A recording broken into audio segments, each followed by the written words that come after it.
Is your non-Windows app crashing because of the Softokn3 DLL? I'm Sophie Chen, a senior Windows developer. Let's use these professional steps to fix the runtime error. As we get into the manual process for Softokn3, you can find a professional maintenance utility for environment stability. This DLL file is a software token library part of the Mozilla Network Security Services, NSS.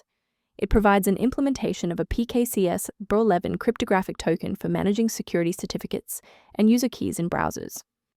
Let's transition to the solution, starting with the official Microsoft redistributable. The Softokn3 DLL is installed as part of Mozilla Firefox, NSS, and is not a Windows system file.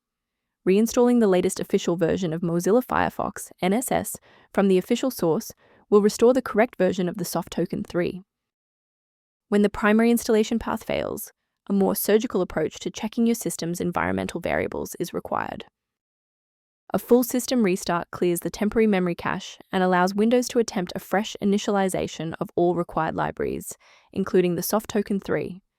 Before you reboot, make sure to bookmark this video or click the like button so you can easily find your way back to the next step once your PC is back up and running. While we've identified the fix, it's vital to discuss how to keep your environment secure from common threats. Safety first. Never attempt to replace the Softokn3 DLL with files found on random download portals. These sites lack quality control and often distribute files that are incompatible with modern Windows updates.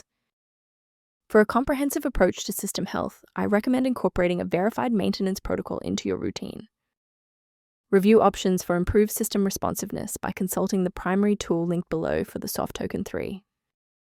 To keep the Softokn3 running with a stable configuration, subscribe to our channel and like this video to help us reach more users in need of support.